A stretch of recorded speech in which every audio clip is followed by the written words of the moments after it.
약 625페이지 역대상 10장 1절에서 6절, 13절, 14절입니다. 블레셋 사람과 이스라엘이 싸우더니 이스라엘 사람들이 블레셋 사람 앞에서 도망하다가 길보아 산에서 죽임을 받고 엎드려지니라. 블레셋 사람이 사울과 그 아들들을 추격하여 사울의 아들 요나단과 아비나답과 말기수아를 죽이고 사울을 맹렬히 치며 활 쏘는 자가 사울에게 따라 미치매 사울이 그 쏘는 자를 인하여 심히 군굿하여 자기의 병기 가진 자에게 이르되 너는 칼을 빼어 나를 찌르라. 저 할례 없는 자가 와서 나를 욕되게 할까 두려워하노라. 그러나 그 병기 가진 자가 심히 두려워하여 즐겨 행치 아니하매 사울이 자기 칼을 취하여 그 위에 엎드려지니 병기 가진 자가 사울의 죽음을 보고 자기도 칼에 엎드려져 죽으니라. 이와 같이 사울과 그 세 아들과 그 온 집이 함께 죽으니라. 13절 14절. 사울의 죽은 것은 여호와께 범죄하였음이라. 저가 여호와의 말씀을 지키지 아니하고 또 신접한 자에게 가르치기를 정하고 여호와께 묻지 아니하였으므로 여호와께서 저를 죽이시고 그 나라를 이새의 아들 다윗에게 돌리셨더라. 아멘. 그 나라를 이새의 아들 다윗에게 돌리셨더라.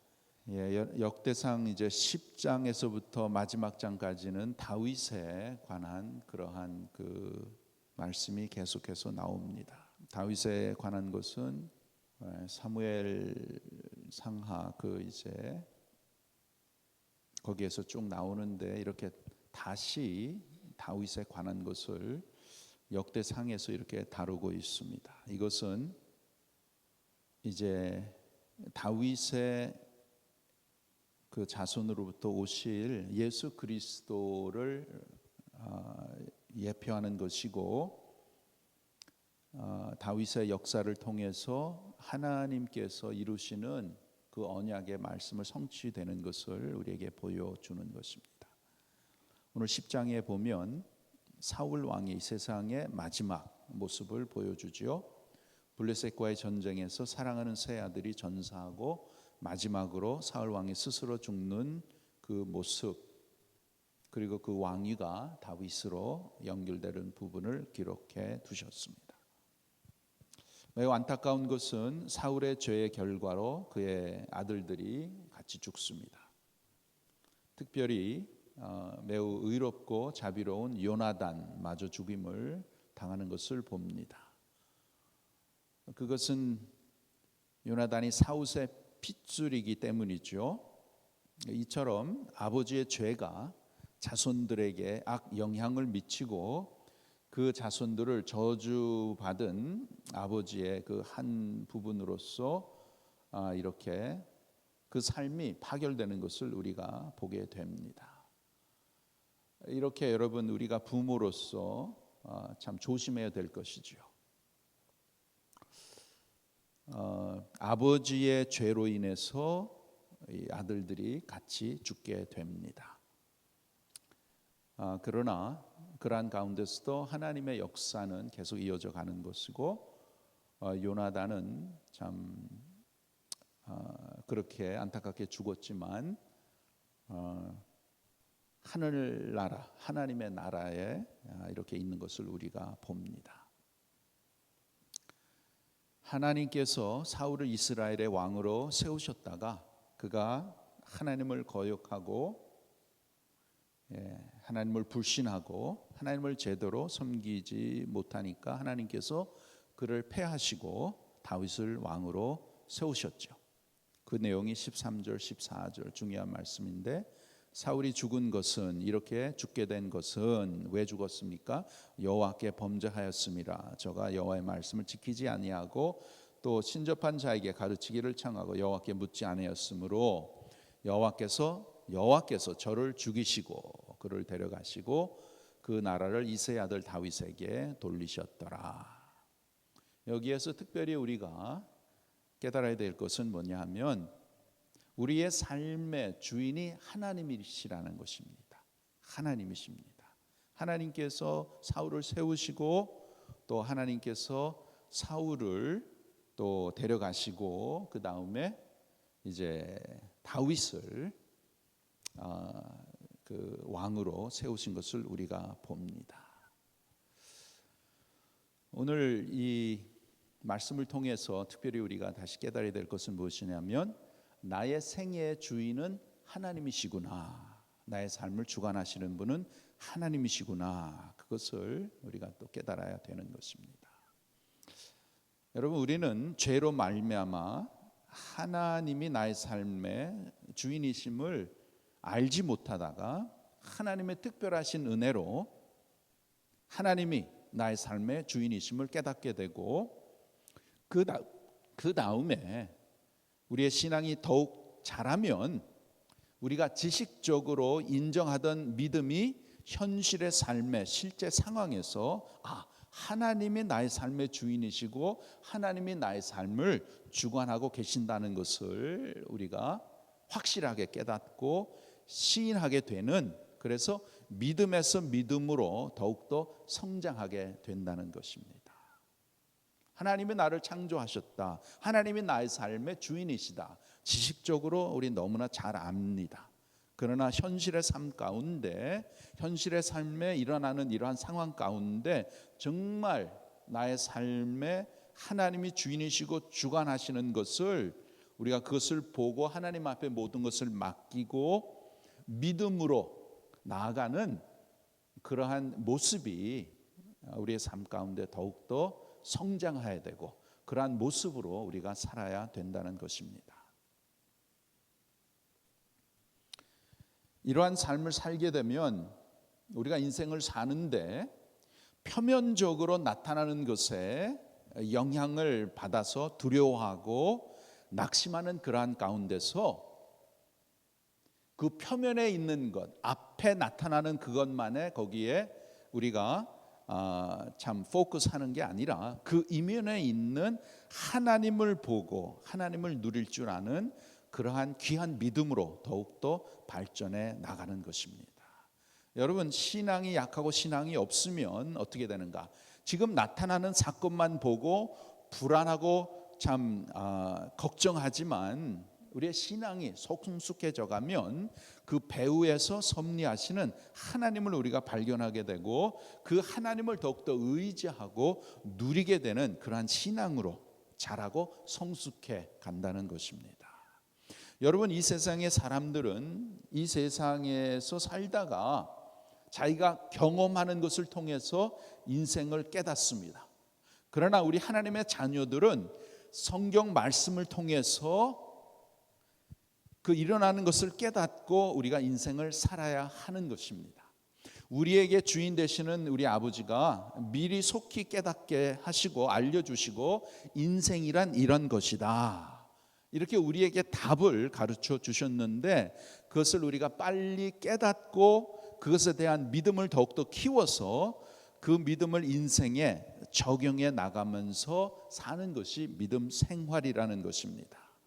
그 답을 가지고 인생을 살아가는 것이 엄청난 복입니다. 다시 말씀드리면 우리가 인생을 사는 그 누구나 다 이제 앞에 문제가 있고 앞에 그 상황이 이렇게 나타나잖아요. 그러면은 세상 사람들은 또 믿음이 약한 사람들은 그것만 보는 거예요.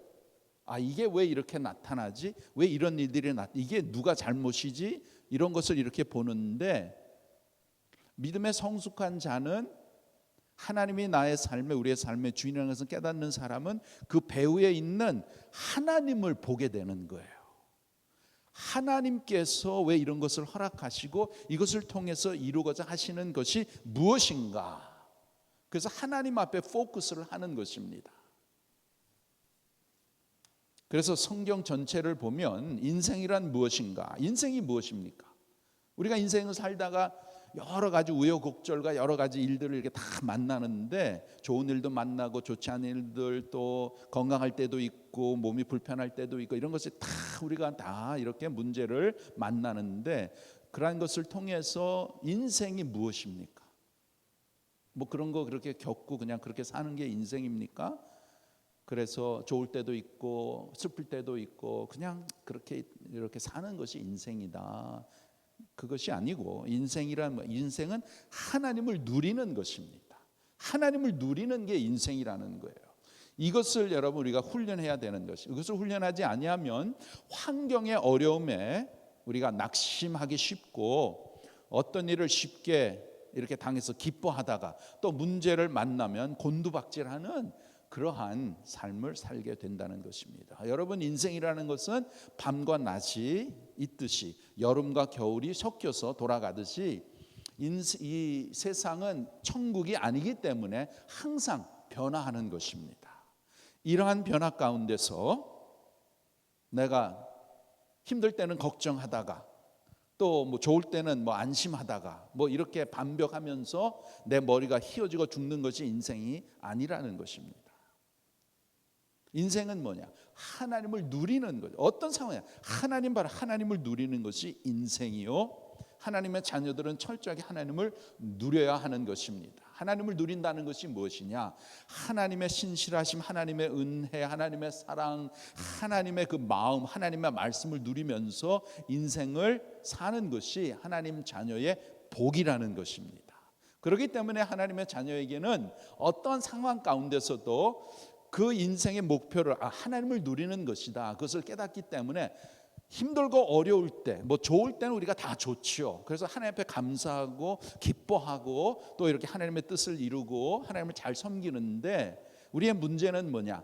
인생의 삶 가운데 힘들고 어렵고 고난스럽고 내 뜻대로 되지 않고 그렇게 되었을 때 어떻게 살아야 되는가? 그러한 가운데서도 하나님을 누리라는 거예요.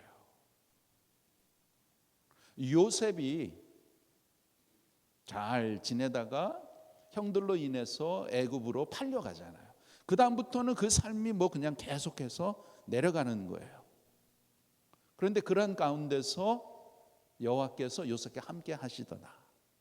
그래서 요셉은 그러한 가운데 있고 누명을 써서 보디바의 집에서 이제 감옥으로 들어가서 또 거기에서도 수년간 그렇게 고생을 했지만은 그 마음에는 항상 하나님을 바라보는, 하나님을 누리는 그 은혜가 있었다라는 것입니다. 그래서 여러분, 하나님이 내가 살아가는 데 있어서의 영원한 가나안 땅이고 하나님만이 변하지 않고 기근이 없고 내가 마음 놓고 의지할 수 있는 그러한 유일한 귀한 장소요, 하나님이 바로 내 인생을 살아가는 데 나의 터전이라는 것입니다. 늘 하나님 바라보고 하나님을 누리는 것. 그래서 어떻게 하든지 하나님을 누리는 훈련을 우리가 해야 되는 거예요. 나의 갈 길 다 가도록 예수 인도하시니, 나의 갈 길 다 가도록, 내 갈 길이 힘들고 어렵고 고난스러우지만은 그러한 가운데서도 주님이 인도하시니, 이 찬송대로 하나님을 누리는 것이 인생이라는 것입니다. 정말 이 세상에 어려운 일, 불안한 일, 뜻대로 안 되는 일들이 얼마나 많습니까? 우리의 기쁨과 웃음은 잠깐이요, 근심은 오래 있는 것 같은 것이 인생이잖아요. 그러나 이 시간의 주인, 내 존재의 주인은 하나님이시고, 하나님이 허락하지 아니하시면 공중에 나는 새도 떨어지지 않고 머리털 하나까지도 상지 않는다는 하나님이 말씀하신 대로 그 말씀을 믿고, 나의 삶은 하나님의 그 손안에 있구나, 하나님께서 나를 보살펴 주시는구나, 그래서 그 하나님을 늘 의지하고 나가야 되는 것입니다. 특별히 여러분, 우리가 참 인생을 살면서 여러 가지 시련을 당하죠. 어려움을 당하죠. 그럴 때 어떻게 해야 됩니까? 하나님께서 야고보서 1장 말씀 오늘 보겠습니다. 야고보서 1장 구약 371페이지. 371페이지 야고보서 1장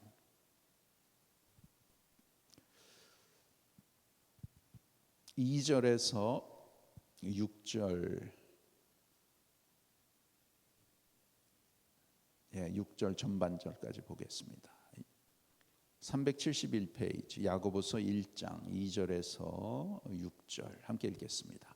내 형제들아, 너희가 여러 가지 시험을 만나거든 온전히 기쁘게 여기라. 이는 너희 믿음의 시련이 인내를 만들어내는 줄 너희가 알미라. 인내를 온전히 이루라. 이는 너희로 온전하고 구비하여 조금도 부족함이 없게 하려 함이라. 너희 중에 누구든지 지혜가 부족하거든 모든 사람에게 후히 주시고 꾸짖지 아니하시는 하나님께 구하라. 그리하면 주시리라. 됐습니다. 그리하면 주시리라. 오직 믿음으로 구하고 조금 더 의심하지 말라. 내 형제 너희가 여러 가지 시험을 만나요. 여기에 시험은 시련이죠. 시련. 우리 모두가 세상에 살면서 여러 가지 어려움을 당합니다. 시련을 당할 때에 어떻게 해야 되는가? 기쁨으로 여겨라. 왜? 하나님께서 그 시련을 통해서 우리의 믿음을 더욱더 성숙하게 이루어 나가시니까 기쁘게 여기는데, 그러한 가운데 견디기가 힘들잖아요.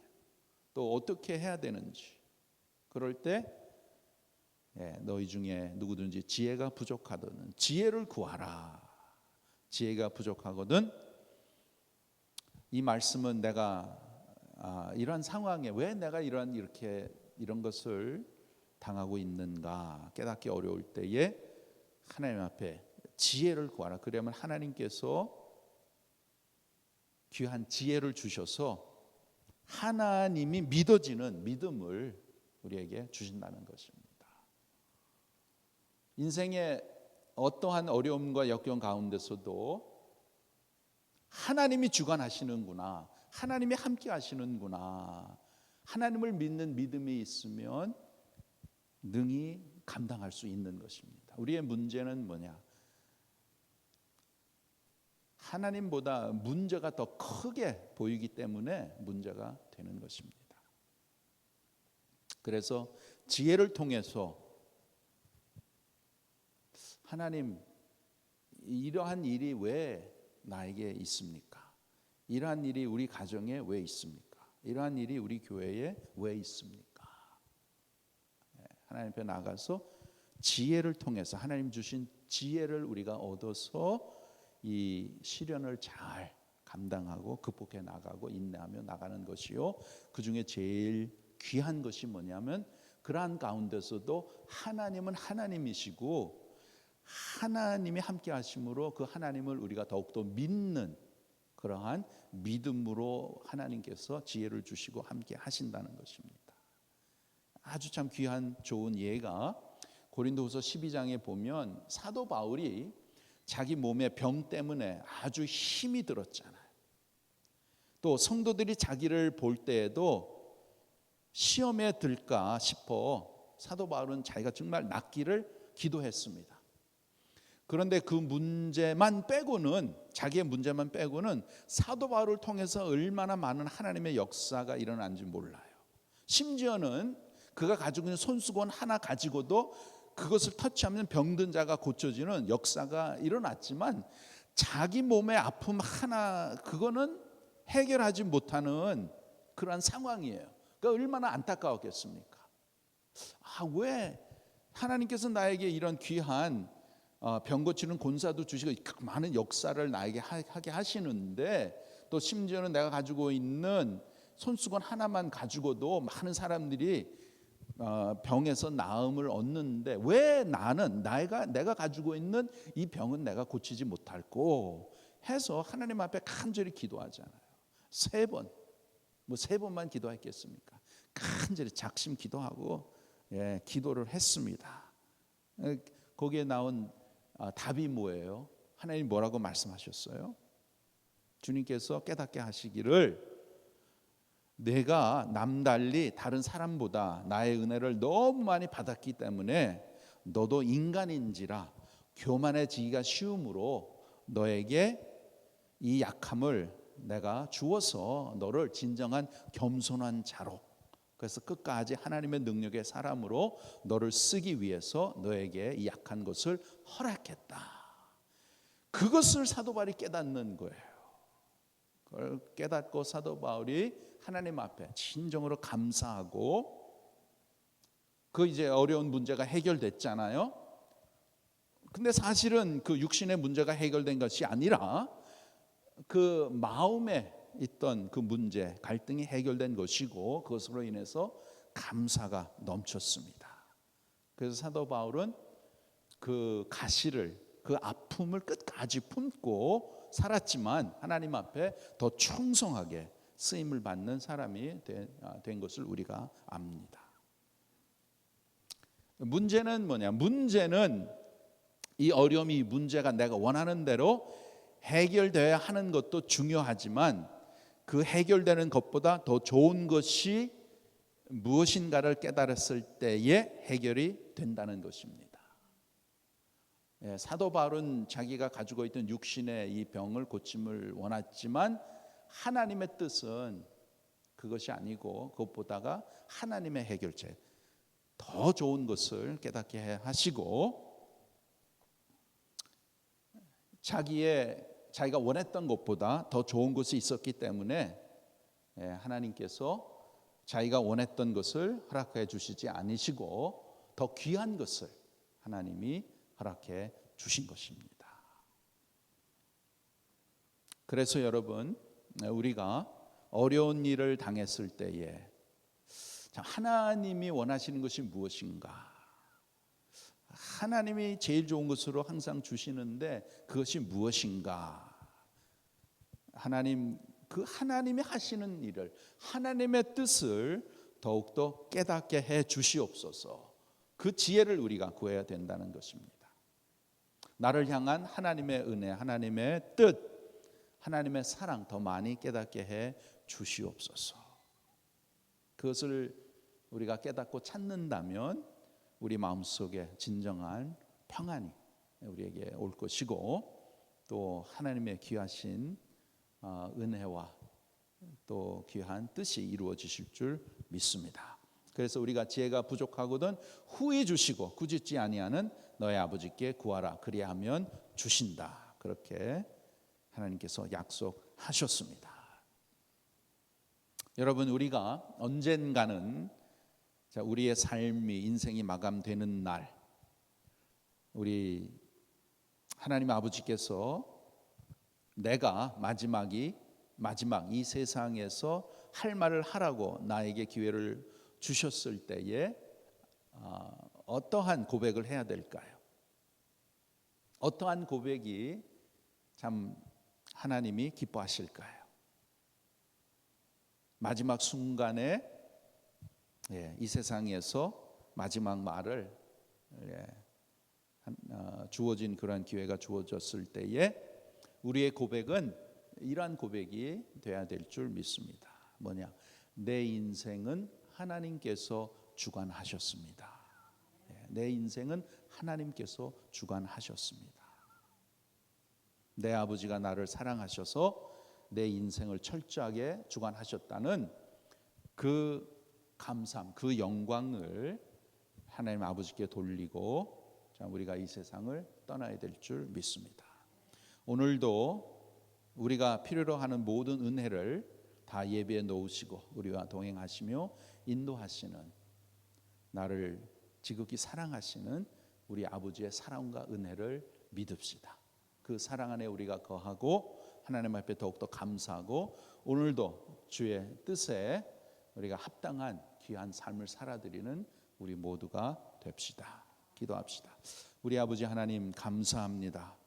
내 인생길에 나와 함께 하시는 주님을 찬양합니다.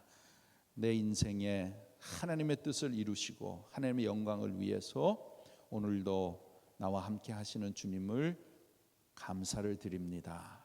아버지 하나님, 오늘도 말씀을 통해서 우리의 삶을 주관하시고 인도하시는 이가 전능하신 나의 아버지시며 나의 아버지께서 오늘 필요한 귀한 은혜와 또 귀한 사랑을 하나님께서 다 예배에 놓으시고 오늘도 나와 동행하시고 우리와 함께 하시는 주님의 손길 꼭 붙잡고 주님을 따라가며 주님 앞에 귀하게 쓰임받는 우리 모두가 되도록 은혜를 베풀어 주시옵소서. 때로는 우리의 삶 가운데 어려운 환경 속에서 또 힘들고 어려운 가운데서 참 하나님의 지혜를 구하며 하나님의 뜻을 구하는 가운데에 하나님의 음성을 듣게 하시고, 무엇보다도 우리의 인생이 하나님을 누리는 것이라는 것을 우리가 다시 한번 깨닫사오니, 하나님의 신실하심, 하나님의 능력, 하나님의 사랑, 하나님의 마음, 하나님의 은혜를 우리가 더욱더 깨닫고 누리며 사는 귀한 우리의 남은 생애가 되도록 은혜를 베풀어 주시옵소서. 오늘도 하나님 앞에 간절한 마음으로 지혜를 구하는 귀한 성도들의 그러한 마음 가운데 하나님, 오늘도 우리에게 필요한 지혜를 허락하시고, 또 지혜를 통해서 하나님의 귀하신 뜻, 하나님께서 이루고자 하시는 귀한 뜻을 우리가 더욱더 깨달아 순종하며 살아가는 귀한 주님의 백성들 되게 하여 주시옵소서. 예수님의 이름으로 기도하옵나이다. 아멘.